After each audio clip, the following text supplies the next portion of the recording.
Now I'll come to the second problem here that I want to discuss. This is on tracking, visual tracking. Let's say there is a sports event. There is a sports event and there is a person behind the camera. The cameraman, he or she would want, let's say he or she is trying to take the video of maybe an athlete who's running across the field. Now one of the things, the camera person, one of the things that he or she has to do is to keep the object of interest always within the frame. Varna, it doesn't make sense, right? One of the things that he or she could do is take a long distance shot and maybe usme to har frame mein you would expect the person of interest to lie, possibly. But then sometimes you might want details also. So the camera person, he or she would closely have to track the object of interest. Now he or she is doing it manually. Suppose we are given a video. Our task is to track a moving object of interest across frames, right? This is called tracking. एक frame में अगर identify कर लिया है कहाँ पे moving object है, उसके बाद वाले फ्रेम में we should not also have to search the entire frame in raster scan order. अरे यहाँ पे नहीं है, चलो यहाँ पे देखते हैं, यहाँ पे नहीं है तो यहाँ पे देखते हैं. It has to be done in some coordinated manner. If we have some model of the motion, maybe we can learn that across frames, then we can apply that to the second frame and do a local search. Local search, not over the entire image. Search over the entire image is still a linear time operation, still it's order n, but then it's not efficient when your images are large in size. Okay, so I'll motivate this problem with another video. Okay, so this is a particular video that's been taken in the multimedia lab electrical department. उसमें आप देखिए, the problem of tracking is essentially there is a moving object of interest, right? In this case, which is a hand, but problem कहाँ पे हो सकता है? The background is cluttered. Alright, this is also called structured noise. For signals, it's possible to get noise models reasonably accurately, but for the 2D case, it's not that apparent. It's not, things are not very clear.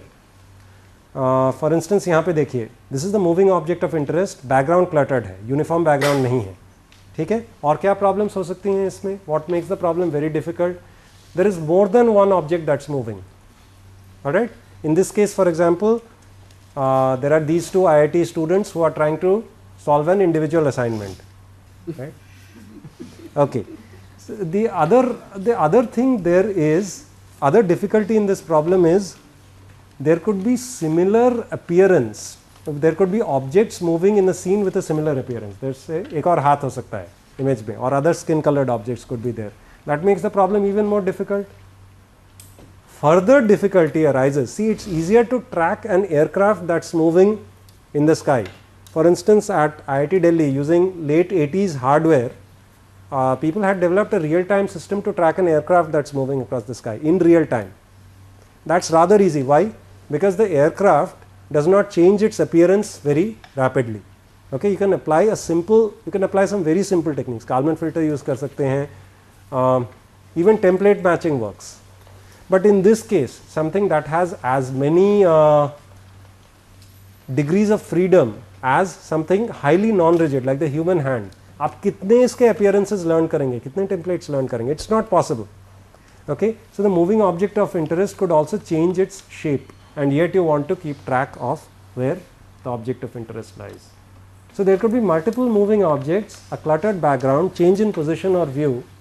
And worse still, any problem in computer vision, essentially we are given 2D images of 3D objects, right? We have a loss in dimensionality anyway. So this is the problem of tracking. Tracking में basically क्या-क्या approaches हुए हैं? There have been some approaches, this is just a classification, some approaches that have been non-predictive, right? Like an eigen tracker versus predictive approaches. A Kalman filter. Tracking algorithms could be region based or contour based. They could be based on properties of a region, a 2D region, or they could be based on properties of a 1D signal, let's say the contour of a moving object. Yeah, Kalman filter is one example. Something more general than a Kalman filter, for those of you who know a Kalman filter, is called a particle filter, or also called conditional density propagation or condensation. क्योंकि अगर आपने Kalman filtering पढ़ा होगा, Kalman filter is an optimal estimator. What does theory say? When everything is Gaussian, okay, your prior density is Gaussian, your measurement model is Gaussian and your state or process dynamics model is also Gaussian. Then in that case, a Kalman filter can be provably shown to be an optimal estimator, and the result says that the posterior density will also be Gaussian. That is restrictive, okay, that is quite restrictive, because rarely are distributions Gaussian. Particle filter is a general, it can track across any distribution. I will describe the particle filter in some level of detail today. Eigen tracker is an appearance based tracker, जिसमें कि it tracks the appearance of an object. उसमें हमारा थोड़ा काम है on a predictive eigen tracker. We have added a prediction to a eigen tracker and have got some interesting results. Some of these results are unpublished. I'll show some of them to you. आजकल mean shift और continuously adaptive mean shift algorithms ये काफ़ी popular हो गए हैं. To do a literature search on that. There could be tracking algorithms based on what are called snakes, active contours. I believe medical imaging may they have been widely used. For example, to track a moving heart. Okay, you have active contour models around each ventricle to essentially get the movement of the heart, for instance. Or in fact, contour based approaches I believe have been widely used in decision systems, decision support systems, wherein you are given something to a doctor. Colonoscopy may you might want to take a outline of the colon or a place where a doctor is trying to operate. Essentially identify the region of interest. So active contour models have been widely used for this. The basic idea in a particle filter or condensation, this is interesting because this was arrived at independently in two different fields. Control theory में 1996 there was a Japanese man named Kitagawa who came up with this idea of a particle filter as a more general estimator than a Kalman filter.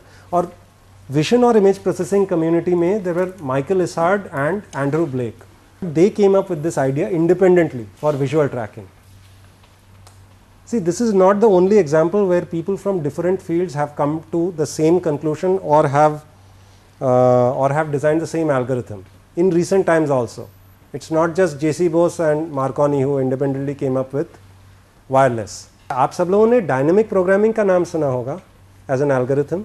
Dynamic programming is actually the idea of a control engineer by the name of Richard Bellman. ये 1965 साल में ये उन्होंने control theory के लिए propose किया था, dynamic programming, right. Computer scientist ने वहीं पे आइडिया उठाया और things like the string edit distance problem, matching two strings with errors, और all sources shortest path problems, Floyd Warshall algorithm जो है, they were independently arrived at. और फिर बायोलॉजी में it's interesting, biologist who did not have any formal training in algorithms or math or control theory independently came up with this dynamic programming algorithm. Around the early 1970s, 71, 72, there were these two people, Needleman Wunsch and Smith Waterman. In लोगों ने independently they discovered dynamic programming all on their own. The idea here is to use a set of vectors to describe a distribution. देखिए, या तो आप function को as such किसी function को you can write it analytically. If you can write it analytically that's the best of all. Like Gaussian है, उसके लिए एक फॉर्मूला है, राइट. अगर फॉर्मूला है तो ठीक है. You can also represent a function using a table, right, a table of values. अगर एक्स वैल्यू ये है तो वाई वैल्यू ये रहेगा. Neural networks can be used as function estimators, right. So to represent a function there is no one unique way. The idea in particle filtering is to use an array of samples to represent a distribution. So, from a distribution we can go to if we sample that distribution we get an array of samples, right. Just like every programming language comes with a random number generator, right. अगर आप MATLAB use करते हैं, MATLAB से तो काफ़ी लोग वाकिफ़ होंगे ना. अगर आप MATLAB यूज़ करते हैं you can also generate a Gaussian distributed random variable, right. यानी गाउसियन डिस्ट्रीब्यूशन है, उस डिस्ट्रीब्यूशन से आप सैम्पल्स ड्रॉ कर रहे हैं. So that's the idea. From a distribution you can get to an array of samples and vice versa. You can use an array of samples to represent a distribution. That's the basic key idea. Or this is actually something interesting. This is non-intuitive. This is completely non-intuitive. If you have done sequential Bayesian filtering, the idea is that we actually inject noise into the system for robustness.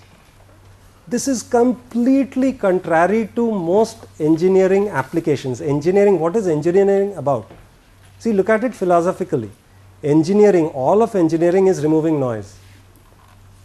Electrical engineering mein, if there's a audio signal, you would want to throw out noise, right?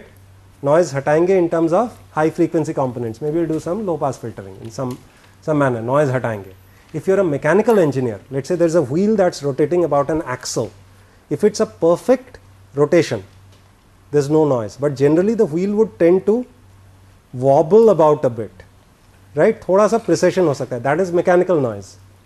If there's a chemical plant, right, and there's something that's controlling the amount of a particular reactant to be added, if that is not perfect, the reaction does not proceed at the rate at which it is designed for. So that can be modeled in terms of a noise, that's chemical noise. So see, every branch of engineering philosophically can be looked at a method to remove noise from a system. And here we talk about injecting noise into a system. This is completely counterintuitive, but the thing works beautifully.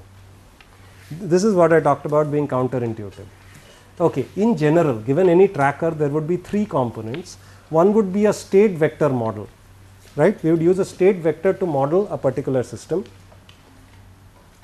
Jaise ki, for example, the momentum and velocity completely characterizes the motion of an electron, right? Phir, if there's a moving aircraft, how can I have a state vector that characterizes it? Maybe the instantaneous velocity, the instantaneous acceleration, the amount of fuel that's left in the system, the air resistance, all of these when taken in a vector would give me a representation of the state of the system at that particular point in time, right? So this is the state vector specification, and one generally takes a simple state vector. Then there is something called a state or a process dynamics model. So essentially, how has something changed across time? All right, so that is called the state or the process dynamics model. So for instance, if this vector characterizes the state of my system at time t, then that if I write in terms of the state of the system at other instants of time, that becomes my state or process dynamics model. For instance, I could write this as, I can write that in terms of the previous state plus some noise. Okay, so this could be a k cross 1 vector, this could be a k cross 1 vector, so this would obviously be a k cross 1 vector. This is called a constant position model. That is the current position is the previous position plus some amount of noise. All right.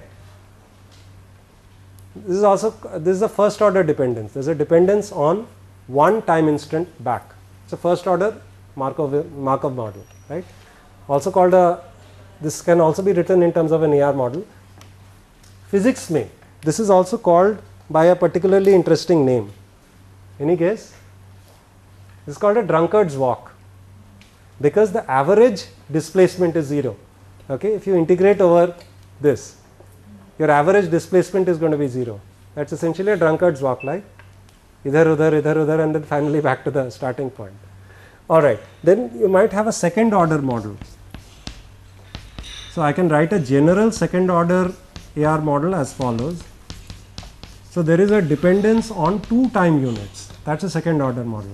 Maybe plus a constant vector plus maybe I can put a covariance matrix also in front of the noise. This is a second order AR model. Okay, so this essentially describes the state or the process dynamics model. People in chemical engineering like to call it a process dynamics model. Okay, that's also interesting. This control theory is a completely multidisciplinary area. It's not just electrical engineers who work on it. Mechanical engineers work on mechanical control. There will be chemical engineers also will be working on control problems.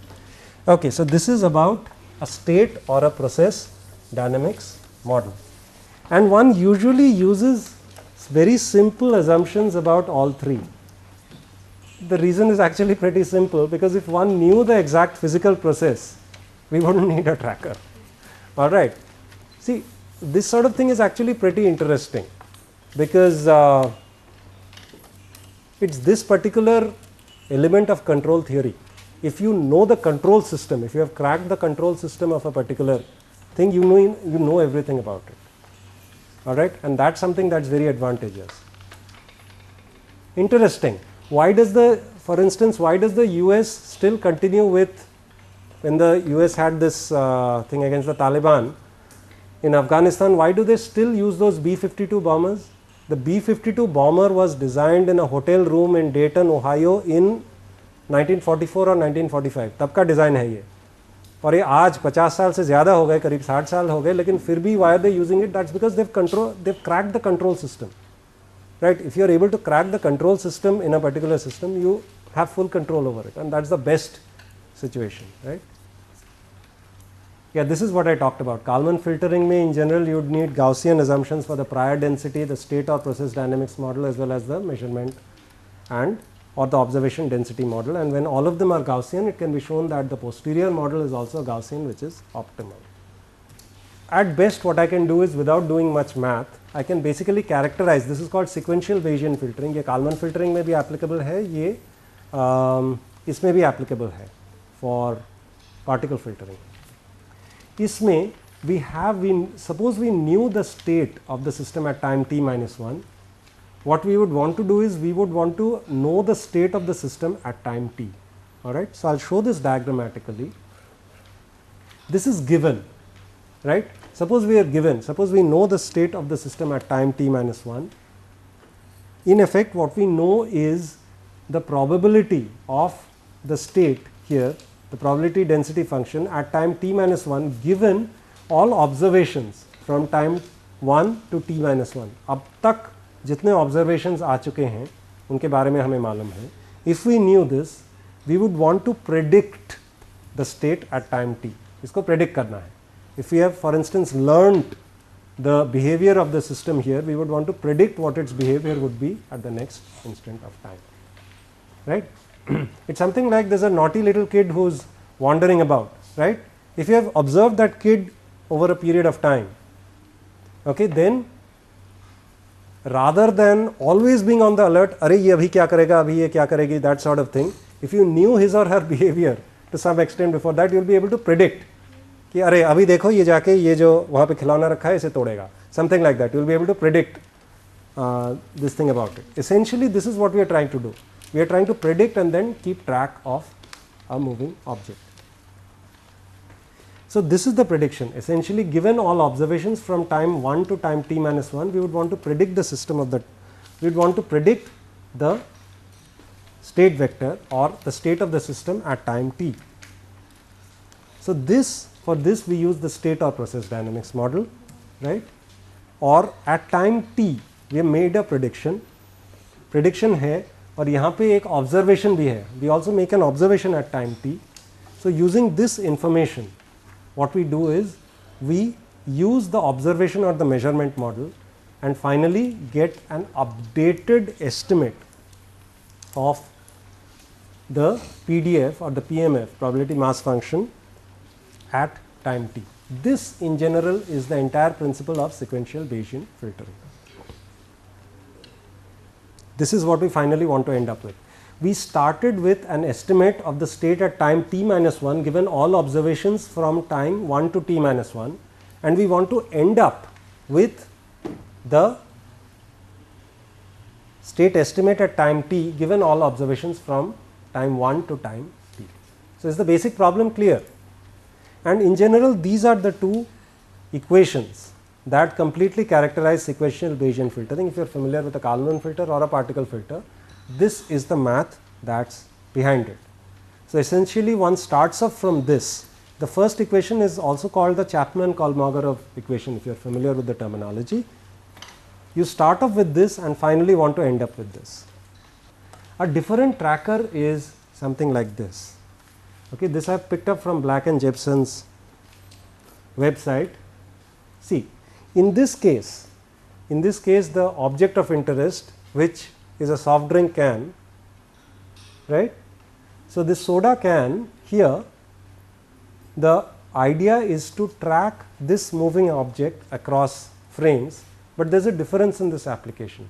This particular thing, the appearance changes, right. It is not like a constant appearance like an aircraft that is moving across the sky, वैसा नहीं है. इसमें the moving object of interest changes appearance, and you would want to track that across frames. They basically propose something that is called an eigen tracker. So, that is for objects simultaneously undergoing affine image motions and also changes in view. Now, they pose the problem as follows. They pose the problem as estimate the view, they want to estimate the view of the object using a learnt eigenspace. If you are familiar with linear algebra, you will definitely know what an eigenspace is, okay, and also its transformation, that is there could be a deformation. So, as such in the problem, they pose the problem as follows: find me a set of, they pose the optimization problem as follows: find me a set of eigenspace reconstruction coefficients and a set of motion vectors, for instance an affine motion, an affine deformation, which would minimize a robust error function. Now, here see, basically the idea of eigenspaces is, if you have a new signal or if you have a new pattern, you can find a reconstruction error. See, reconstruction error means mathematically, if you have a set of basis vectors, right, just imagine them to be Euclidean basis vectors, let us say the I, j and k axes, ठीक है, 3 basis vectors, इससे तो सभी वाकिफ होंगे ना. So, how does one, suppose you are given a 3-dimensional point, you can project it onto this space. That means, projection means you can find out its components along the I, the j and the k axes, right. So, given a new image, I can take an image as a 1-dimensional vector. A signal I can take as a 1-dimensional vector, a k point signal. एक image को कैसे 1-dimensional vector में डालेंगे, उसको raster scan order में डाल के we create a long vector and that we project onto an eigenspace. Okay, that is the idea. We can learn the eigenspace, and given a new image or a new view of an object, we can project it onto the eigenspace and find out a reconstruction error. Error क्यों? Suppose you have learnt these basis vectors and you have a new vector that is coming in, then information about that new vector is not there in this eigenspace. So, what you will do is you will try to reconstruct that using these basis vectors. So, that reconstruction will not be exactly what the new signal or the new point was. So, there will be some error. Are you familiar with the KL transform or the eigenvalue eigenvector transform or SVD? All of these are eigenspace based methods. So, if you know them, you know what eigenspaces are. We will go to the physical significance now. So, this is some unpublished work, so I can just show it here, may not be able to give this out to you, but the idea here is for an eigen tracker there is no prediction. So, in that sense it is not very efficient. It updates the eigenspace coefficients after each frame, alright, and of course, if it involves nonlinear optimization, it needs a good seed value, right. For any nonlinear, even Newton-Raphson method, even the Newton-Raphson method, you need a good seed point. Once you have a good seed point, there is a good chance of it converging to the actual solution, but you need a good seed point for any iterative algorithm. And obviously, if you are trying to track something as with such a non-rigid object as a human hand, it is not possible to learn an eigenspace offline. You cannot. There are far too many shapes and sizes. You cannot learn this beforehand. So, you need to learn it online. So, for this what we proposed was something called a predictive eigen tracker. So, you can see that the tracking is slightly better here. Look at this. In this case the bounding window is slightly better. Okay. So, in our predictive eigen tracker we have a prediction that is based on condensation or a particle filter. This is the most general you can predict. So, this is more general than a Kalman filter because this can cater to any distribution. We have affine motion prediction and that gives a seed value, and with that we get faster and better tracking because a parallelogram bounding window, parallelogram याद है आपको, affine corresponds to a parallelogram. So, a parallelogram is a better fit as compared to a rectangle, right. I think that should be intuitively obvious. So, we have a better fit also. So, this is more general than the rectangular case. Yeah, this is what I talked about, and we also combine it with an efficient method for eigenspace updates. So, essentially an online SVD. And further we have automatic tracker initialization. So, these are some features of our predictive eigen tracker. This is the basic algorithm. We use a second order AR model for our dynamics, a 6 element state vector 6 क्योंकि affine है. This is also something interesting. See, in this case it is not just, this is one of my MTech students at IIT Bombay, Kaustubh Patavardhan. So, you can see that the hand is not just changing position, it is also changing appearance, and this tracker is working fairly well. The other interesting thing is, this is an interesting empirical result. Human skin color is a near invariant. चाहे कोई गोरा चिट्टा हो या सांवरा हो, whatever be the race of the person, it's been empirically shown that it's possible to identify human skin in images. For example, from an RGB color space, you can take it to another color space which is more perceptual, like HSI or YCBCR. ये color spaces हैं. If you have studied color, you'd be familiar with this. All that you're doing is basically a change in basis vectors. RGB वाले basis vectors से you're basically doing a Euclidean transformation into another set of 3 basis vectors.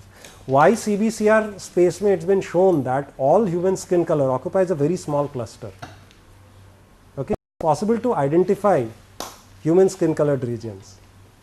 And in fact, some, you have heard of Net Nanny and these sort of software, right? To prevent, for example, surfing of objectionable sites. Some of these sites use this. कि अगर उसमें skin का ज़्यादा है, take that site out completely. So, this is also something interesting. So, for a skin color detector, बीच में, this is this and this are actually the same. So, this also compounds the problem of tracking. Measurement कैसे करें? We also combine our method with an interesting importance sampling based method, that is we have more than one measurement source. We induce another eigenspace here, और उसमें with that, because of more than one measurement source, that gives more robustness to the tracker. And in fact, one of the things, okay, nowadays if you are worried about tracking, nowadays you can download trackers. You can download a tracker off the shelf. For example, if you have used an image processing library like OpenCV, I think some of you who are working on image processing might have used the OpenCV library, that comes built in with a tracker. Okay, you can get it for free, you can download it. That gives you a camshift tracker. Then Intel, when it first came out with its free library, the image processing library IPL, it gave a tracker. So, we have a flexible framework wherein if you have any tracker, let that give its tracking parameters to our SVD update based multi-resolution eigen tracker, we will give it back shape information. So, that's synergistic tracking. And in fact, using that for a restricted affine case, we are able to get some fairly efficient tracking examples. For example, here there is this hand. Traditionally an eigen tracker, the optimization is so bad. Maybe madam, this might be some of the things you could try out using your, because you have a lot of expertise in devising efficient optimization AI based algorithms. Maybe you could try it out on here for a eigenspace based method. These optimization problems are rather difficult, and these generally work if the motion is about 1 or 2 pixels. Isse zyada nahi. They don't work very well with large motion, but in this case, if you combine it with our predictive methodology, you can also track some fairly large and fairly arbitrary motions as this. This is another one, basically dropping a balloon, and it's able to track some very arbitrary motions, as you can see here. So, we showed some examples of tracking a face without importance sampling. For instance, you can see that the tracker is failing because the appearance is changing quite drastically. Now, with an eigenspace based, with an importance sampling based methodology, we are able to get better tracking, for example, tracking over a larger region. Okay, and so that is one advantage here. Then another advantage of our predictive methodology with the importance eigenspace is, look at this. Here Hugh Grant is walking in front, he is wearing a white shirt and is walking in front of a white background, and yet the system is able to track him. reasonably well. Okay, one of the things you might point out is the sort of people we have taken for our experimentation. Later we discovered were in the news for all the wrong reasons, right? These two people, but we didn't know it then. Okay, here is one of Kaustubh's friends. Yeah, again, he's wearing a shirt which is of a similar color to what is there in the background, and yet it's able to track him reasonably well. Okay, now this might sound a bit filmy. Okay, this title, The Lady Vanishes. Okay, well, this is not any, this has no relevance to that famous movie by Hitchcock, but just have a look at what's happening. So there's this lady whom we have tracked across frames. Now she's walking outside the door, and the moment she comes back in, it tracks her. It not just tracks her, it also recognizes that it's the same lady. Why? This actually comes for free. If you have an eigenspace based representation, you know the appearance of the person.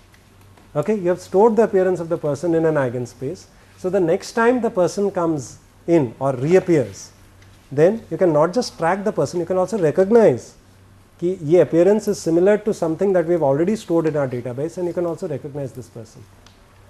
Okay, so has some rather interesting applications. In a movie, maybe you want to find out all places where a particular hero or heroine has appeared. Well, this is rather wishful thinking, because you need to store that much information in the appearance space. But something as simple here, for example, in this case, it's basically learnt the appearance of the person in terms of the dress. Okay, so the moment this person comes back in, it's able to not just track her, but also recognize the fact that yes, it's the same lady. Then we used our predictive eigentracker for some rather interesting things. We used it for tracking two hands. Okay, this is not, why is this a difficult problem? Because the two hands are similar in appearance. Fine, you might say that I have a tracker for each hand, so what? Problems would arise where there is occlusion, okay, or the two hands cross each other. See, still two trackers would work, but how can you guarantee that the left hand is, yeah, which is what? Exactly, that is precisely the problem.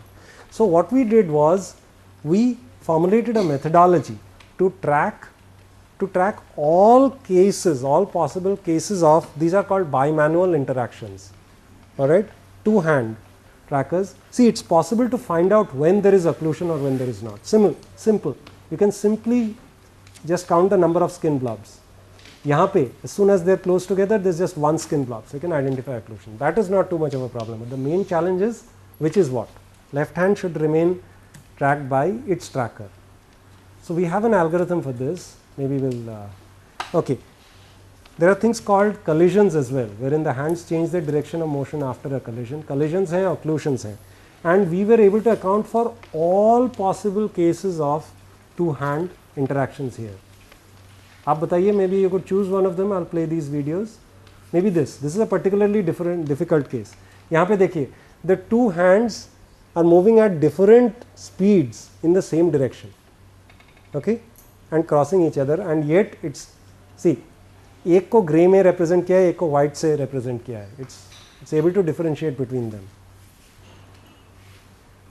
So you can just think of any sort of interaction of two hands. So we are able to show that it works perfectly fine. देखिए left hand की वहीं रहता है, right hand की वहीं रहता है. So all possible cases of two hand interactions. So this particular MTech student had to do a lot of jugglery with his hands, just to check कि ये वाला केस हैंडल होता है, ये वाला केस हैंडल होता है. So diagonally or otherwise, you can see that the left hand remains the left hand, the right hand remains the right hand. Another interesting thing that we looked at was power cuts. Light तो चली जाती है. What happens when illumination goes bad? What happens when illumination goes bad? Yes, this is precisely what happens. Your tracker goes completely haywire. When such situations arise, there's not much that you can really do with it. यहाँ पे देखिए, because measurement fails. What we learnt was, this was a very simple heuristic. We learnt a transformation to a canonical illumination. We used a simple backpropagation based neural network. So we learnt this mapping. अगर अंधेरे में ऐसा हो then it would be this. So we learned that mapping through a neural network and simply applied it to each frame. So as you can see, this works reasonably well. Due to that neural network, some of this mapping may not be very nice. Like इनके लिए अलग हुआ है, लेकिन कम से कम skin color के लिए this mapping worked reasonably well. Okay, so we have some rather efficient methods to perform this tracking. Thank you very much for your patience.